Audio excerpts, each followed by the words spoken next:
something quiet has been happening beneath the surface of modern life, and it is not being announced with trumpets. It arrives in the small hours, in the pale light of a phone screen, in the soft violence of hesitation.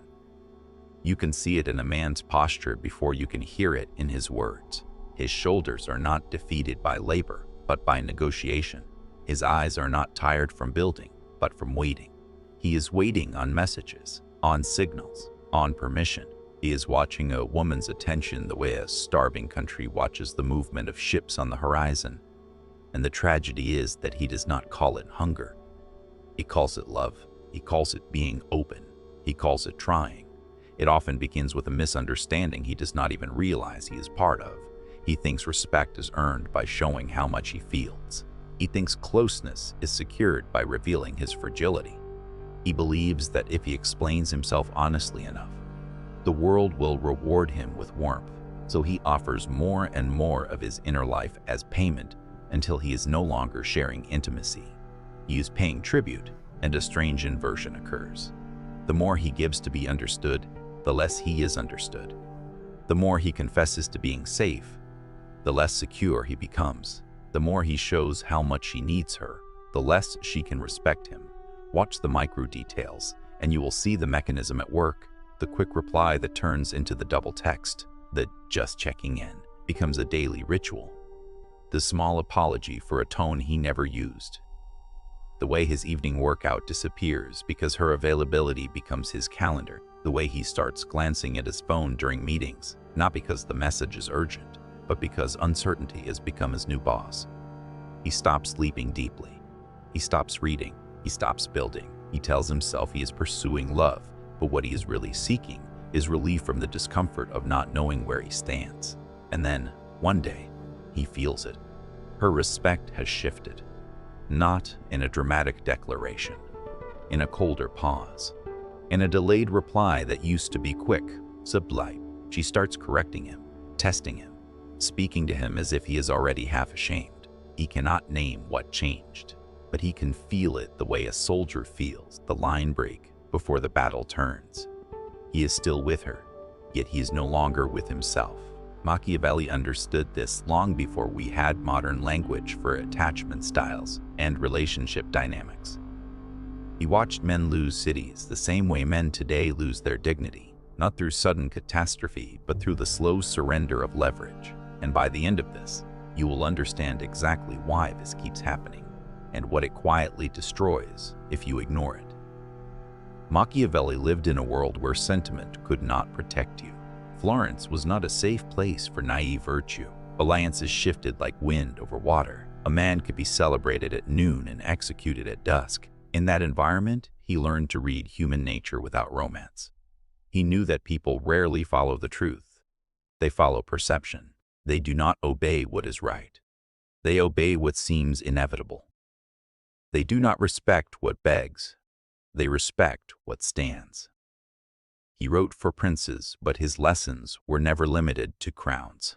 Because the prince in Machiavelli's mind is not just a ruler, it is any man who must govern a domain.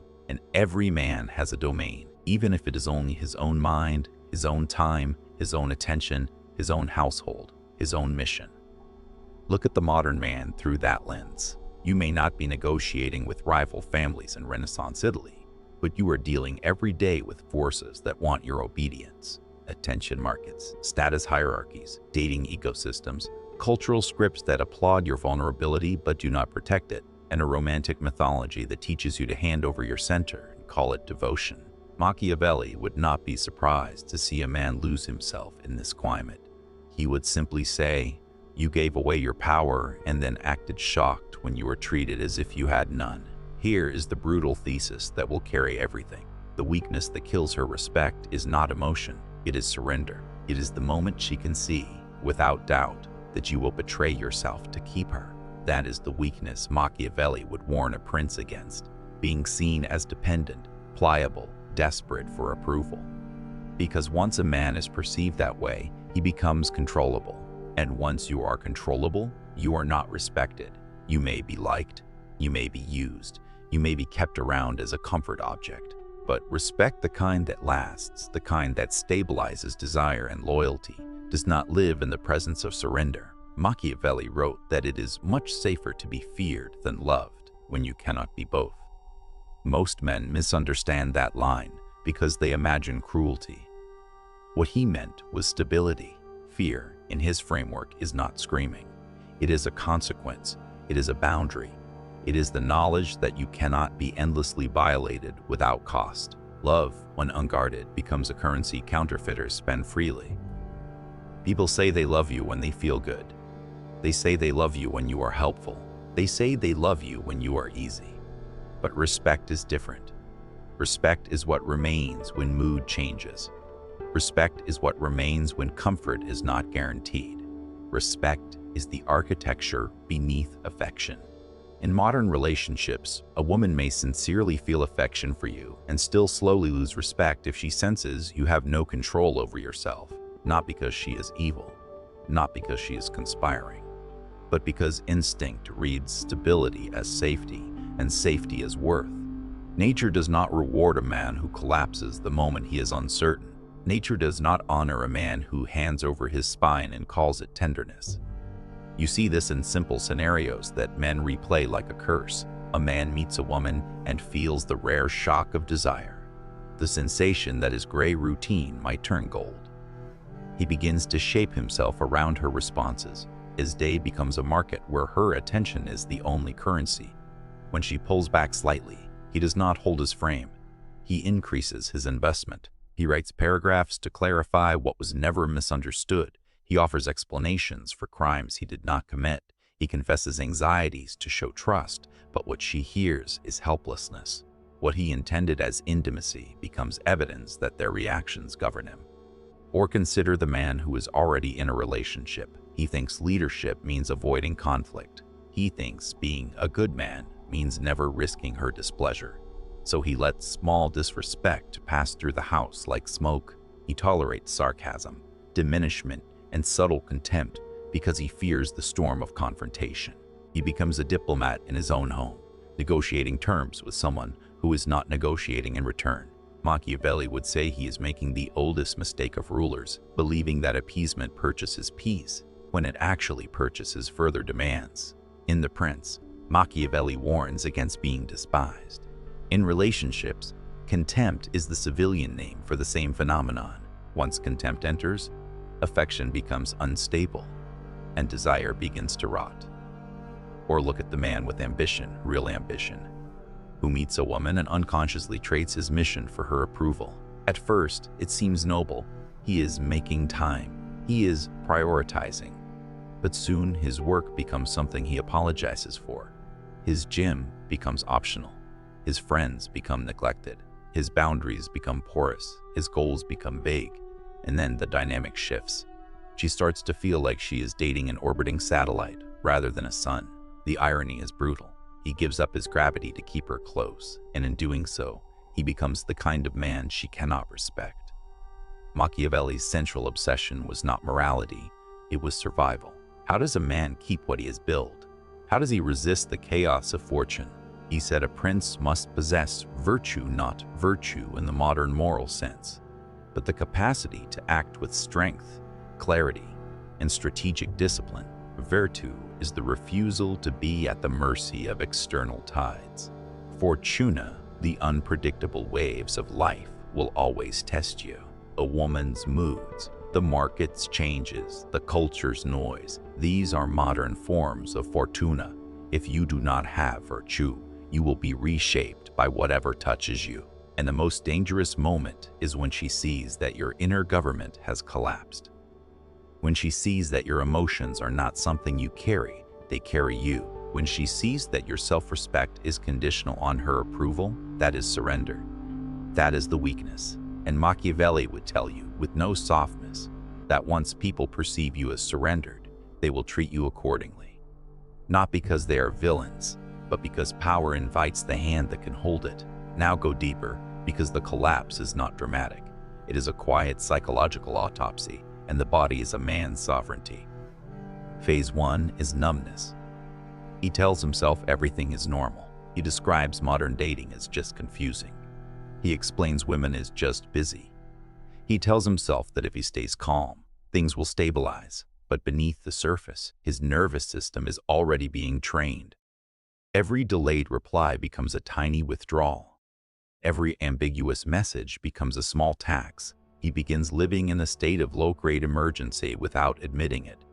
He becomes polite with his own instincts. He starts bargaining with reality. In this phase, what he thinks is happening is simple.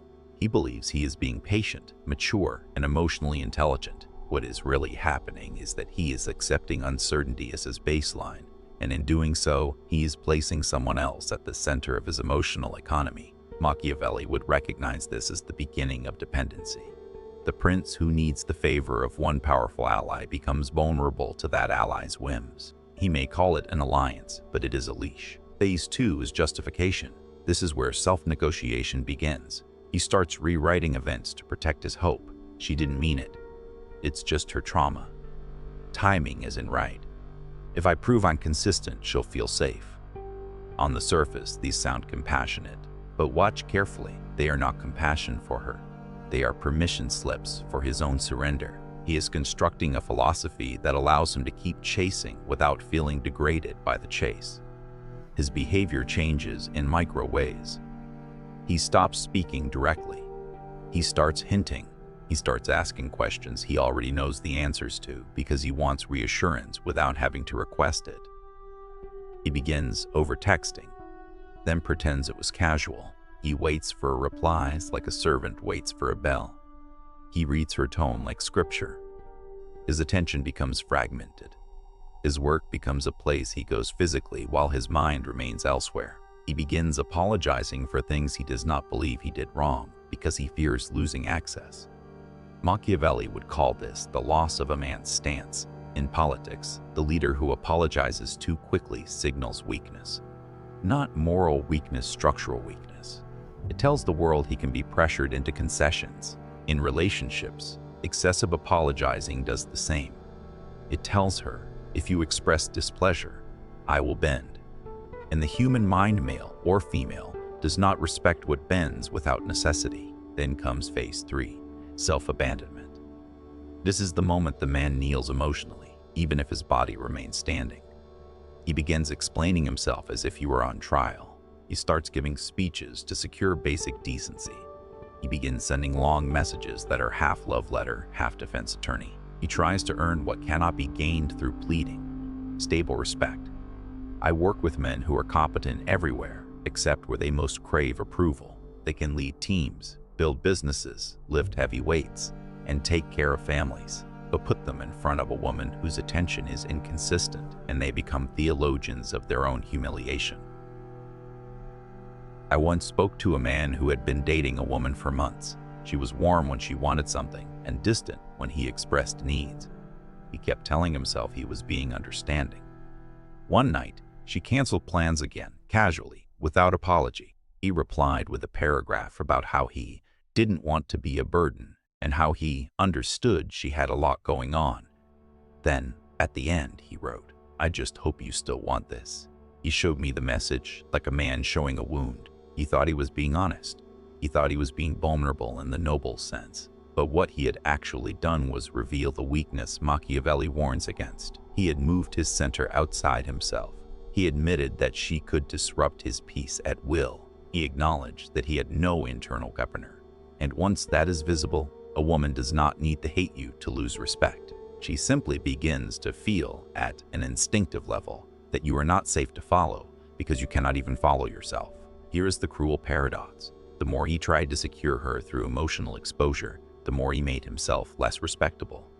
Because he was not exposing his strength, he was exposing dependence. Contrast this with another man I watched from a distance because the pattern was evident. On the surface, he looked similar, same age range, similar attractiveness, similar intelligence, but the difference was not superficial. The difference was governance. When a woman tested him intentionally or unintentionally, he did not panic. If she delayed, he did not chase. If she canceled, he did not perform understanding as a bribe. He simply continued his life. He would respond with calm clarity, no problem, let me know when you're free. And then he would return to his work, his training, his world. He did not disappear in bitterness. He did not punish. He did not beg. He accepted loss as a normal cost of sovereignty. Women noticed, not because he was cruel, but because he had not surrendered. He was not a man asking to be chosen. He was a man with a life that could include her, but did not require her. Machiavelli would say he possessed virtue. He could withstand fortuna without collapsing. Many men hear this and feel a moral panic. They imagine it means becoming cold, manipulative, heartless. That is not the lesson. Machiavelli is often caricatured as a teacher of cruelty, but his deeper obsession is with stability. He believed cruelty should be well used, meaning purposeful, limited, and in service of order, not in service of sadism. In relationships, the equivalent is firm boundaries, not theatrical ones. It is the refusal to negotiate your dignity for temporary peace. It is the willingness to disappoint someone rather than disappoint yourself. Now widen the lens, because the modern environment intensifies the ancient game. Machiavelli wrote in a world where reputation traveled by messenger and rumor. You live in a world where reputation is archived, screenshot, weaponized. Dating apps have turned attention into a marketplace where abundance is simulated, even when it is not real. Social media has trained people to confuse validation with value. The attention economy does not want you stable. It wants you reactive. It wants you to scroll. It wants you chasing. It wants you to compare. And in that climate, the surrendered man is profitable. He is the ideal consumer, consistently slightly dissatisfied, always seeking the next hit of reassurance, always ready to pay emotionally, financially, spiritually for the feeling of being wanted. There is also the quiet fear that underlies modern male behavior. Men are told to be open, but they sense often correctly that openness, without protection, can be punished. Public shaming is a weapon now. Workplace risk is real. False allegations, while not as common as a daily event for most men, remain a fear because the cost is catastrophic, and the process itself can destroy a life even before the truth is established. Divorce and custody systems, depending on jurisdiction, can produce outcomes that men experience as asymmetrical and destabilizing. Even when a man does everything right, he may still feel exposed to institutional currents he cannot control. This produces civilizational fatigue. A man begins to think that the game is not merely challenging, but structurally indifferent to his well-being. Machiavelli would not tell you to whine about this. He would ask you to become strategic. He would tell you that complaining about fortuna does nothing. He would ask you to build virtue until the tide cannot drown you, because the world does not reward the man who needs it to be fair. The world rewards the man who can operate within reality as it is, and reality is this. Modern culture often invites men to perform vulnerability as a credential, while quietly despising the man who seems to be governed by it. It praises emotional exposure when it is aesthetic, controlled, and flatters the listener, but it punishes emotional collapse.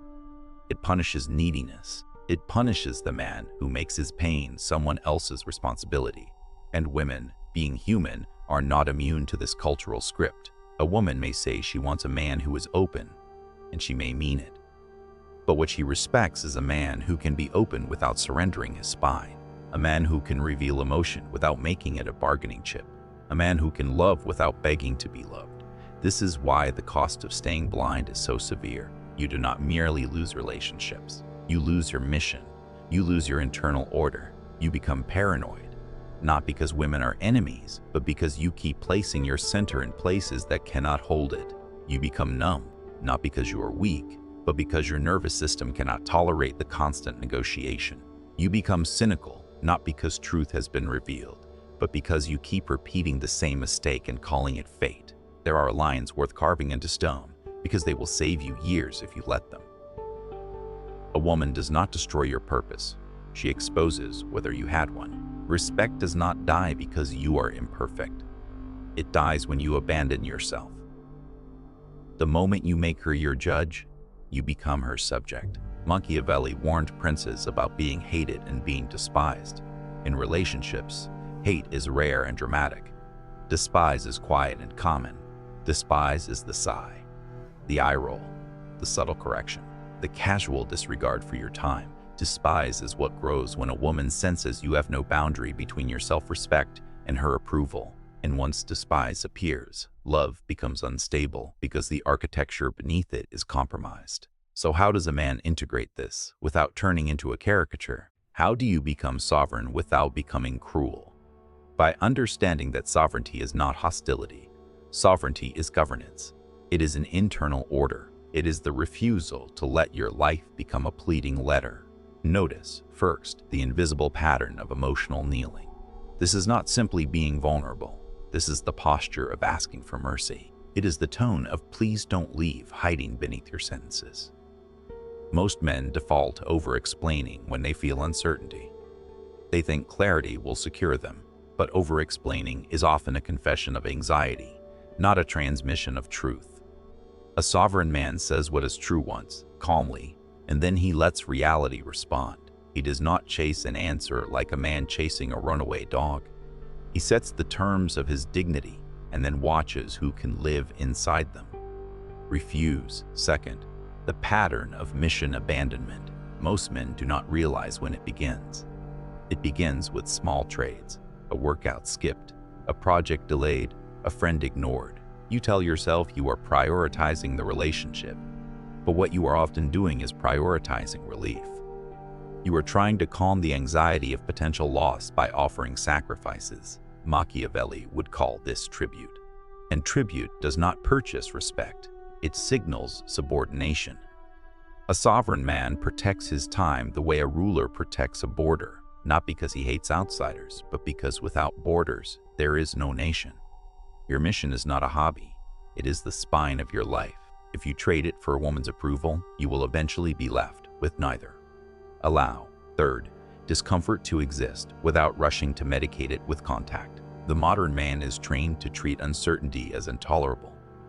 He thinks a delay must be solved. He thinks silence must be filled. Calfless tension must be soothed, but sometimes tension is information. Sometimes silence is an answer. Sometimes the delay reveals priorities. Machiavelli would tell you not to fear the truth of a situation. He would ask you to face it quickly because delayed truth becomes compounded suffering. If she is inconsistent, do not soothe yourself with fantasies. Observe, adjust, govern. Fourth, the line between kindness and self-erasure. Many men confuse leadership with endless accommodation. They think being good means being endlessly flexible, but flexibility without principle becomes shapelessness. A woman cannot respect shapelessness because shapelessness cannot protect anything, not even itself. Kindness is not agreement. Love is not compliance. A sovereign man can be warm and still be firm. He can listen and still decide. He can empathize while still enforcing boundaries. That is not cruelty. That is architecture. And finally, accept loss before you accept humiliation. This is the most profound and most challenging. Most men will endure weeks of quiet disrespect because they cannot endure the clean pain of walking away. They fear the emptiness, the silence, the ego wound. So they bargain, they plead, they compromise their own standards.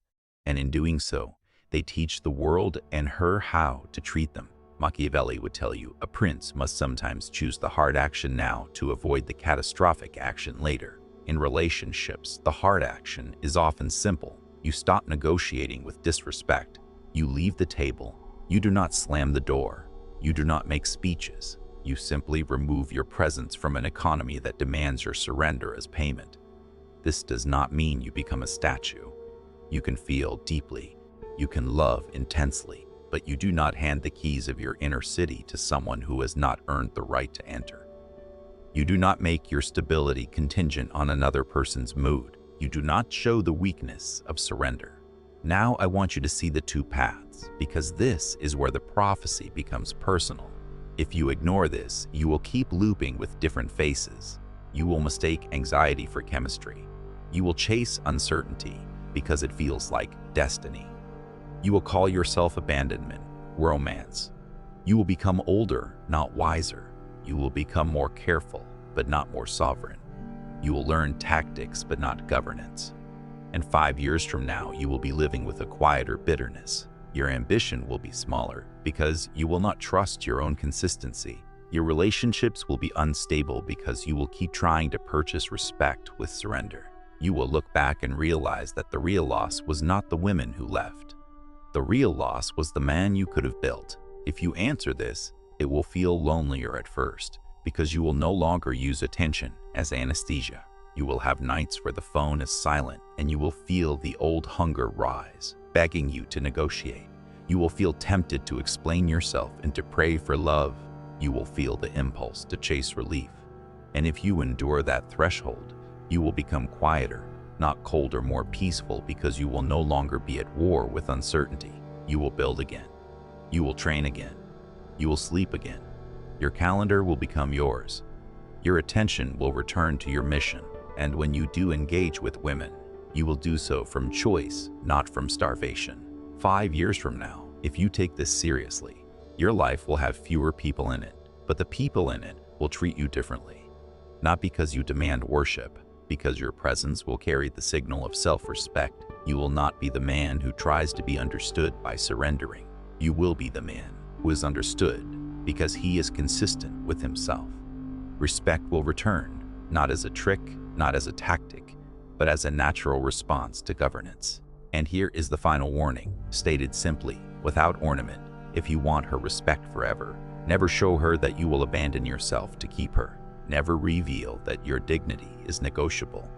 Never make your peace dependent on her approval. The mirror line is this: she is not the executioner of your sovereignty. She is the witness of whether you have it. If this struck something in you, if you felt it in the quiet places where you usually avoid looking, then keep this work alive. Share with a man who is losing himself in negotiations he calls love. Subscribe if you intend to keep walking this path, because men do not need more noise. They need reminders carved into stone. And remember this as a sentence you can carry into every room like a concealed blade. A man is respected to the exact degree that he refuses to betray himself.